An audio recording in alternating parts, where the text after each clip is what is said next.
એક દીકરીની વિદાય થતી હતી અને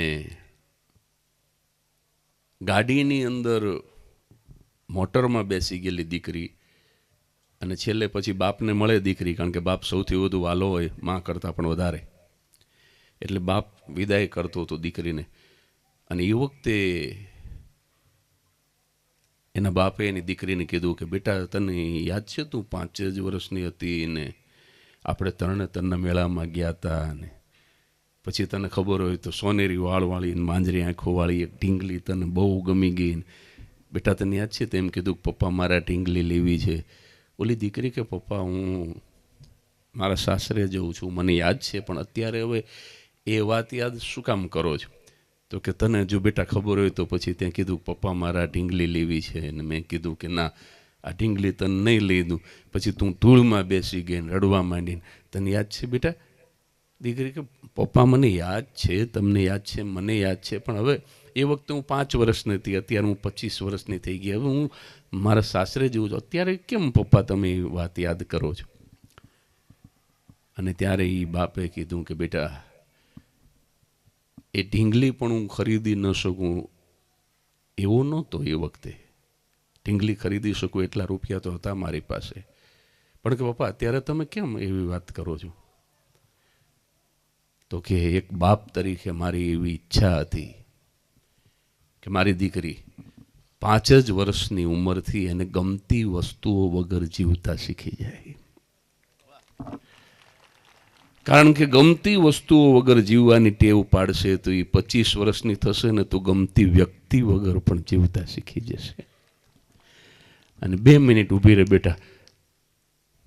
દોડીને બાપ ઘરમાં ગયો અને એ વખતે દીકરીને જે ગમી હતી એ ઢીંગલી દીકરીની નજર ચૂકવીને એને તરણેતરના મેળામાંથી ખરીદી લીધેલી એ જ ઢીંગલી લઈને બાપ આવ્યો અને પોતાની જીવતી ઢીંગલીના ખોળામાં એ નિર્જીવ ઢીંગલી મૂકી અને 2 ઢીંગલીને પોતાનાથી દૂર થતી જોઈ રહ્યો. કારણ કે બાપની કમનસીબી એવું હોય છે કે એ દીકરીને ગમે એટલી ચાહતો હોય પણ પોતાની પાસે કાયમ રાખી શકતો નથી. તો આશીર્વાદ આપી દઉં આ 4 વરઘોડિયાને. 4 ચોર ચોરી કરવા માટે એક મકાનની નજીક પહોંચ્યા અને એમાં એક અનુભવી ચોર હતો, 3 એના જુનિયર હતા. એમાં જે અનુભવી હતો એણે કીધું કે આ મકાનમાં ચોરી નહીં થઈ શકે. કેમ? તો કે એના 3 કારણ છે. છેલ્લી વાત આજના દિવસની. એક તો આ મકાનમાં હજુ લાઇટ બળે છે, બીજું કે આ મકાનનો માલિક હજુ જાગે. બેટા બે દીકરા બેસી જાઓ, તમારે જો હક પણ કરવો હોય તો અત્યારે બેસી જાઓ, નહીં તો નાચની વચ્ચે ના પાડી દઈશું. બેસી જાઓ. અતુલભાઈના છે ને 2 તમારા છે? કોના છે? તમારા અહીંયા બેઠા છે તો આ કોના છે? બેસી જાઓ, બેસી જાઓ. મને ઓલા 2 હતા ને રામ લક્ષ્મણ, એટલે મેં કીધું ઈ છે. અચ્છા, એ અહીં બેઠા છે. 3 કારણ છે. અનુભવી ચોરે પોતાના 3 જુનિયરને કીધું શું કામ ચોરી નહીં થઈ શકે? તો કે આ મકાનમાં હજી લાઇટ બળે છે, બીજું કારણ એનો માલિક હજુ જાગે છે, અને ત્રીજું કારણ હજી માણસોની અવર જવર ચાલુ છે. તમને એમ થશે કે આશીર્વાદ આપે છે ડૉક્ટર નિશ્ચલ, બ્રિંદા, હરિઓમ અને નેહાને, એમાં વળ્યા ચોરની વાત ક્યાં લઈ આવ્યો? પણ ભગવાન બુદ્ધ પોતાના શિષ્યોને આ વાત કરતા અને પછી કહેતા કે જે શરીરરૂપી બંગલાની અંદર પ્રજ્ઞાનો પ્રકાશ બળતો હોય. પ્રજ્ઞાનું ડેફિનેશન અત્યારે નથી કરવું, આ બધા રજનીશને સાંભળે છે એટલે હવે પ્રજ્ઞાનો પ્રકાશ બળતો હોય. અને બીજું કે આત્મરામ રૂપી માયલો હિંડોળા ખાટ ઉપર જાગતો બેઠો હોય. અને ત્રીજું જે બંગલામાં સદવિચારોની અવર જવર ચાલુ હોય. એવા એક પણ બંગલામાં 4 ચોર કયા? તો કે કામ, ક્રોધ, લોભ અને મોહ. આ 4માંથી એકેય ચોર ચોરી કરી શકતા નથી. એટલે આ 4 વરઘોડિયાને છેલ્લે કાર્યક્રમના અંતમાં એનો કાકો છું 2 વરરાજાનો, એટલે આશીર્વાદ આપું કે તમારા 4ના શરીરરૂપી બંગલાની અંદર પ્રજ્ઞાનો પ્રકાશ બળતો રહે, આત્મરામ રૂપી માયલો હિંડોળા ખાટ ઉપર જાગતો બેઠો રહે અને સદવિચારોની સત્સંગની અવર જવર તમારા ચારેયના બંગલામાં આજીવન થતી રહે, જેથી કરીને કામ, ક્રોધ, લોભ કે મોહ તમારા ચારમાંથી એકેયનું કાંઈ ચોરી ન કે. યાજ્ઞિક પરિવારના આંગણે ચિરંજીવી અંકુર કુમારને ત્યાં અમારી વાલી દીકરી ચિરંજીવી અવની અને અંકુરને ત્યાં પૂજ્ય દાદાએ કહ્યું એમ બીજા કર્મના સંતાન તરીકે આ દીકરીનો જન્મ થયો અને આવા ભાગવત કથાકાર, આવા પૂજનીય સંતે પણ અનુગ્રહ કરી અને કોઠારિયામાં અત્યારે કથા ચાલી રહી છે સુરેન્દ્રનગરની બાજુમાં, પણ એ કથાના પ્રવાહની વચ્ચે અહીંયા રાજકોટ સુધી આવી અને એક સંતના શ્રી મુખેથી આ દીકરીને આવું સરસ નામ મળ્યું, ચિરંજીવી દેવામી. એ પ્રસંગે સૌ પ્રથમ તો પૂજ્ય દાદાને પ્રણામ. પ્રિય ભાઈ સાંઈરામ, અમારા વડીલ જીતુ દાદા, અમારા બહુ અંગત કહી શકાય એવા બધાય મિત્રો, મિલન તો મારો બાળગોઠિયો છે, ભાઈ ગુણુ, ગુલાબદાનભાઈ, ઘણા બધા કલાકારો અહીંયા ઉપસ્થિત છે. જીતુભાઈ પોતે કલાકાર છે, અવનીના પપ્પા. મારા મૂળ મિત્ર તો જીતુભાઈ, પછી અવનીનો પરિચય થયો. એટલે આ તમામ કલા જગતના, સાહિત્ય જગતના, વિવિધ ક્ષેત્રના મુરબ્બીઓ, માતાઓ, ભાઈઓ, બહેનો અને ભૂલકાઓ, આપ સૌનું દેવામી વતી હું સ્વાગત કરું છું.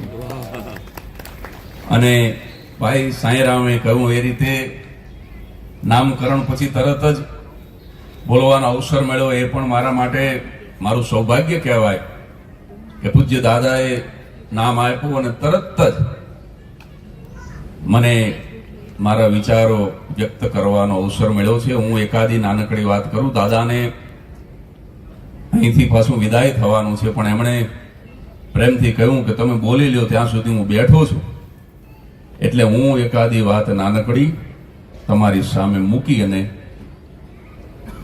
મારું વક્તવ્ય પૂરું કરું. દાદા દાદા દાદા દાદા વારંવાર બોલાય છે, તો દાદાથી જ શરૂ કરીએ.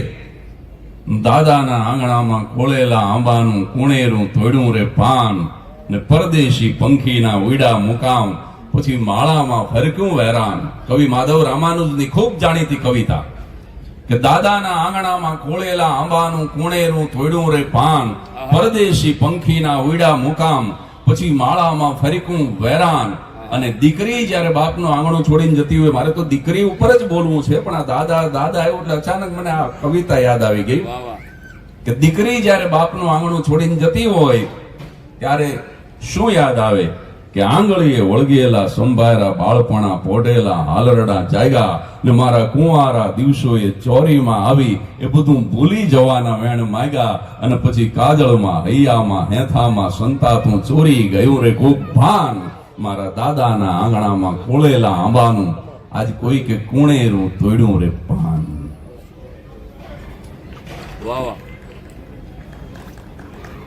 દીકરી સ્ત્રીના છે ને 4 સ્વરૂપ છે મારી સમજણ પ્રમાણે. ગુલાબદાનભાઈ, આ દુનિયાની દરેક સ્ત્રી આ 4 માંથી કોઈ એક સ્વરૂપે પુરુષને મળે છે. 5મું કોઈ સ્વરૂપ જ નથી સાહેબ. કાં તો એ દીકરી સ્વરૂપે મળે, કાં તો એ બહેન સ્વરૂપે મળે, કાં તો એ પત્ની કે મિત્ર સ્વરૂપે મળે, અને એક સ્વરૂપ જેની હમણાં ચર્ચા કરી મારા પૂર્વ વક્તાઓએ, એ માં સ્વરૂપે મળે. આ સિવાય પાંચમું કોઈ સ્વરૂપ નથી. કાકી હોય તો એ માં છે, માસી હોય તો એ માં છે, ફૈબા હોય તો એ માં છે, ભાભી પણ માં છે. કાકાની દીકરી હોય, ફૈબાની દીકરી હોય, દાદાની દીકરી હોય કે કોઈ પણ મામાની દીકરી હોય તો એ બેન છે. એવી જ રીતે ભત્રીજી હોય, ભાણી હોય તો એ દીકરીનું જ એક સ્વરૂપ છે. ચારમાંથી કોઈ એક સ્વરૂપે દીકરી મળે છે. હવે આ મારો મૌલિક વિચાર.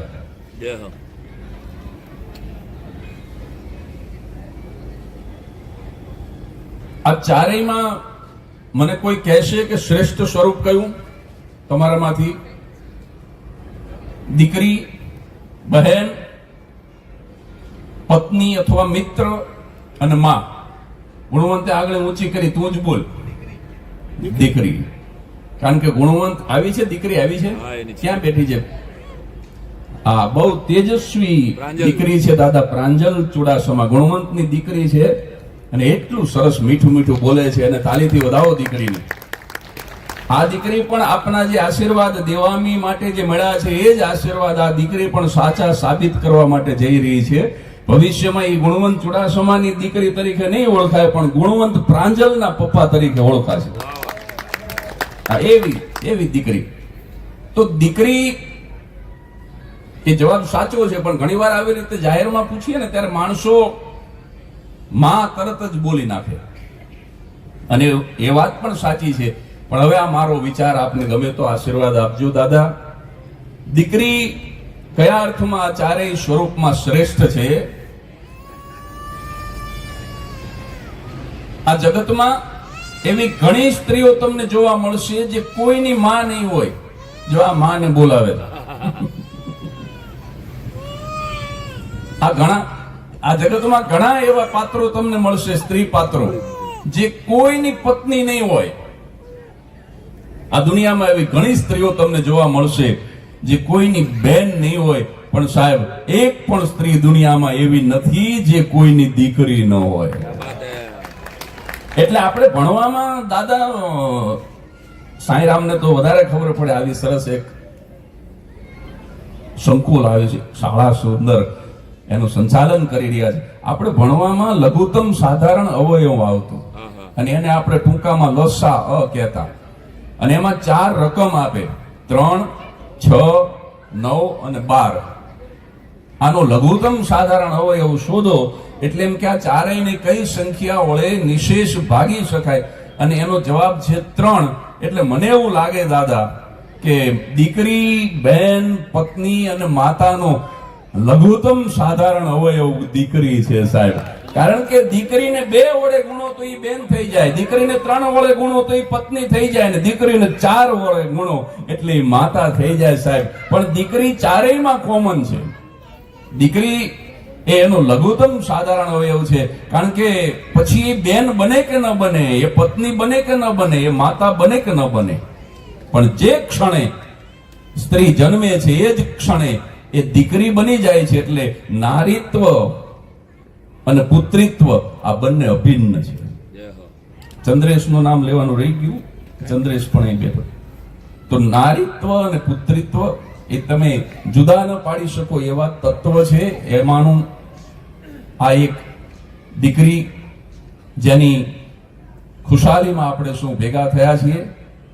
આમાં 2 સ્વરૂપ એવા છે મિલન, કે એમાં સ્ત્રી સ્વતંત્ર છે, અને 2 સ્વરૂપ એવા છે જેમાં સ્ત્રી પરતંત્ર છે. કોઈની પત્ની થવું કે ન થવું એ સ્ત્રીના હાથની વાત છે, કોઈની માતા થવું કે ન થવું એ સ્ત્રીના હાથની વાત છે. પણ પરતંત્ર 2 સ્વરૂપ એ છે કે કોઈની બેન થવું કે ન થવું એ સ્ત્રીના હાથની વાત નથી, અને એવી જ રીતે કોઈની દીકરી થવું કે ન થવું એ સ્ત્રીના હાથની વાત નથી. એટલે આ એક નાનકડો મારો વિચાર, મારું કંઈક પોતાનું મારે તમને કહેવું જોઈએ. હવે એક પ્રસંગ, દીકરીના તો અસંખ્ય પ્રસંગો છે, કવિતાઓ પણ ઘણી છે, પણ એક નાનકડો પ્રસંગ 5 મિનિટનો, 4-5 મિનિટનો કહીને પછી મારી વાણીને વિરામ. દાદા, એક દંપતી હતું પતિ અને પત્ની. એમાં બન્યું એવું કે એમની મેરેજ એનિવર્સરી આવી 25મી 25th વેડિંગ એનિવર્સરી. એટલે પુરુષની ઉંમર હશે લગભગ 45-50 ની વચ્ચે, સ્ત્રીની ઉંમર પણ લગભગ એનાથી 5-1 વર્ષ નાની. અને 25મી વેડિંગ એનિવર્સરી સેલિબ્રેટ કરવાની વાત આવી તો બંનેએ થોડા દિવસો પહેલા નક્કી કર્યું કે કંઈક જુદું કરીએ.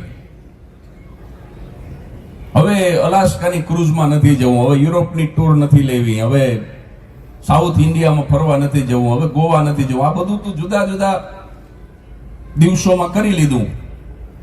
આ એનિવર્સરી છે, એ 25મી છે, સિલ્વર જ્યુબિલી છે, એને જરા જુદી રીતે આપણે સેલિબ્રેટ કરીએ. એટલે બહુ વિચાર કરીને આ દંપતીએ નક્કી કર્યું કે સગા વાલા સ્નેહીઓ મિત્રોની સાથે તો વર્ષગાંઠ લગ્નની બહુ ઉજવી, પણ આ વખતે એવું કરીએ કે સમગ્ર દિવસ દરમિયાન આપણા બે સિવાય ત્રીજું કોઈ નહીં.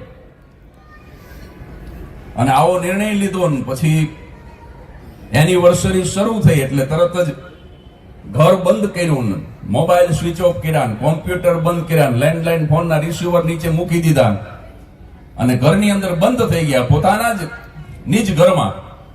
અને પોતાને ગમતા, બંનેને ગમતા ગીતો ને એને ગમતા ચલચિત્રો ને એને ગમતી વાનગી ને એ રીતે આખો દિવસ પસાર કરવો, પણ આપણા બે વચ્ચે ત્રીજું કોઈ ન જોઈએ. બસ થયું એવું કે 9-10 વાગ્યા સવારના એ જ ગામની અંદર થોડે દૂર એક બીજી સોસાયટીમાં આ જે પતિ હતો ને એના માતા પિતા રહેતા હતા. એ લોકોએ ફોન કર્યા હશે આશીર્વાદ આપવા માટે, ફોન સ્વિચ ઓફ આવ્યા હશે. એટલે આ પતિનો બાપ એ ઘર સુધી પહોંચ્યો ને પછી એને ડોરબેલ વગાડી. એટલે આ લોકોએ પેલા સીસીટીવી કેમેરા જોયું કે પતિના પિતા બહાર ઉભા છે. એટલે પુરુષ તરત જ દરવાજો ખોલવા જ ગયો એટલે તરત પત્નીએ એનો હાથ પકડ્યો અને કીધું કે હા ઉભા રહેજો, આપણે સંકલ્પ કર્યો છે કે સમગ્ર દિવસ દરમિયાન આપણા બે વચ્ચે ત્રીજું કોઈ નહીં. પુરુષ ઉભો રહી ગયો, થોડી વાર ડોરબેલ વગાડી અને એ બાપ તો જતો રહ્યો. વળી પાછી એનિવર્સરી શરૂ થઈ.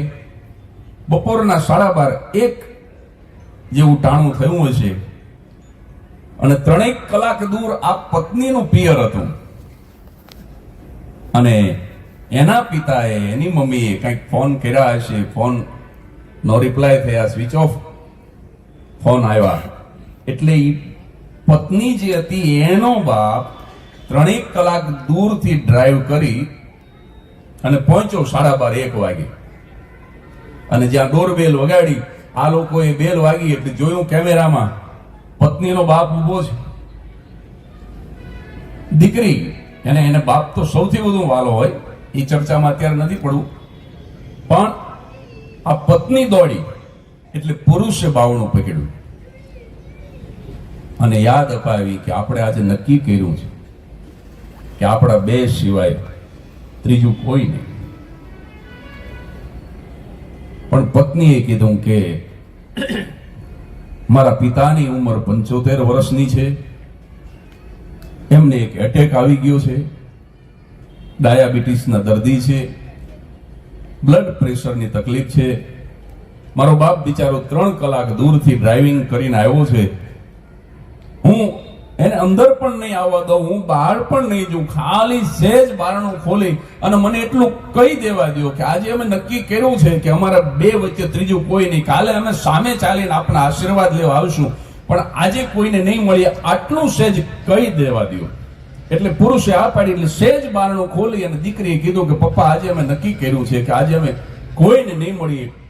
એમ કરીને 5 જ સેકન્ડમાં દરવાજો બંધ થઈ ગયો. બાપ ખુશી ખુશી પાછો નીકળી ગયો કે ના બસ બરાબર છે, ઓલરાઈટ છે ને બધું, આ તો ચિંતા થતી હતી એટલે આવ્યા.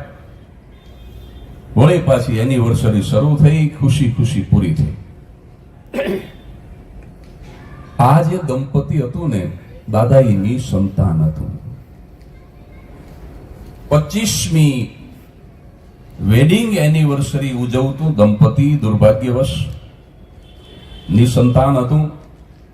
બીજા દિવસે સવારે જ એમણે નક્કી કર્યું કે હવે બાળકની અપેક્ષા, બાળકની આશા આપણે છોડી દઈએ છીએ અને નજીકના જ શહેરમાં એક બાલાશ્રમ છે, આપણે આજે જ ત્યાં જઈએ અને ત્યાંથી આપણને જે અનુકૂળ આવે, આપણને જે ગમે, આપણને જે જચી જાય એવા કોઈ બાળકને આપણે ગોદ લઈએ. એટલે બીજા જ દિવસે સવારે પતિ અને પત્ની નજીકના કોઈ શહેરમાં આવેલા બાલાશ્રમમાં પહોંચે છે અને નસીબ તો કેવા કે એક બેબી બોય, એક તાજો જન્મેલો દીકરો, એ કોઈ છોડી ગયું હશે અને એ બાલાશ્રમમાં સમાજ સેવકો લઈ આવ્યા. હજી તો તાજું જન્મેલું બાળક, એટલું રૂપાળું, ગુલાબી ગાલ, એના ગાલમાં પાછા ખાડા પડે.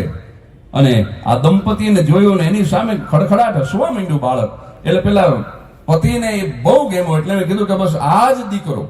હા, પત્નીને સ્વાભાવિક છે કે ગમે કે આ જ દીકરો આપણે લેવો છે. ત્યારે પતિએ કીધું કે ના, આપણે એને ગોદ નહીં લઈએ. પત્નીએ કીધું કે આ તાજો જન્મેલો છે, પાછો બેબી બોય છે, મારી સામે જોઈ, આપણી સામે જોઈને ખડખડાટ હસે છે, અને તને વાંધો શું છે? બહુ સરસ છે આ દીકરો, મને બહુ ગમે છે. અને ત્યારે પતિએ કીધું કે આમ પણ તારી ચોઈસ ક્યારેય ઉતરતી નથી હોતી, તારી ચોઈસ ઓલવેઝ સારી જ હોય છે, પણ આપણે એને નહીં લઈએ. કે કેમ? અને ત્યારે પતિની આંખોના ખૂણા ભીના થયા અને એને કહ્યું કે મારે એક દીકરીને ગોદ લેવી છે. પેલી પત્ની કે આવો સરસ દીકરો મળે છે તો પછી તારે દીકરીને દત્તક લઈને શું કરવી છે? અને ત્યારે એ પુરુષે જે જવાબ આપ્યો, એ જવાબ મને બહુ ગમે છે. એ પુરુષ થોડો ઢીલો પડ્યો, એનો અવાજ થોડો ભીનો થયો અને એ પુરુષે સનાતન સત્ય કીધું આ જગતનું કે એટલા માટે થઈને આવો સરસ દીકરો છે, તને ગમે છે, છતાં હું એને ગોદ નહીં લઉં.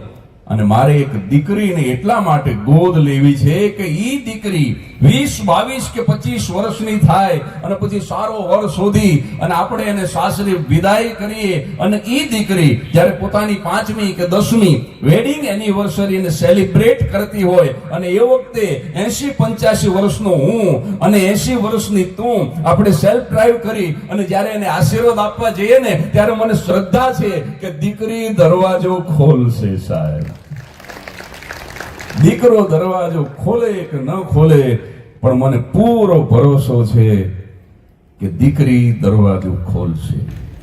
એટલે દીકરામાં અને દીકરીમાં મારી દ્રષ્ટિએ આટલો જ તફાવત છે કે દીકરો દરવાજો ખોલે કે ન ખોલે, પણ દીકરી અવશ્ય દરવાજો ખોલે. અને એમાંય પોતાનો બાપ જો આંગણામાં ઊભો હોય તો દુનિયાની કોઈ દીકરી એવી ન હોઈ શકે કે એ દરવાજો ન ખોલે. ભલે એ ગમે એટલી પ્રતિજ્ઞાબદ્ધ હોય, પણ એની પ્રતિજ્ઞા તોડીને પણ જ્યારે બાપ આંગણામાં ઊભો હોય, બાપથી વધારે વાલો દીકરીને કોઈ ન હોય. કારણ કે આ બાપ એક જ પુરુષ એવો છે કે એ દીકરીને ક્યારેય દુખી નથી કરતો.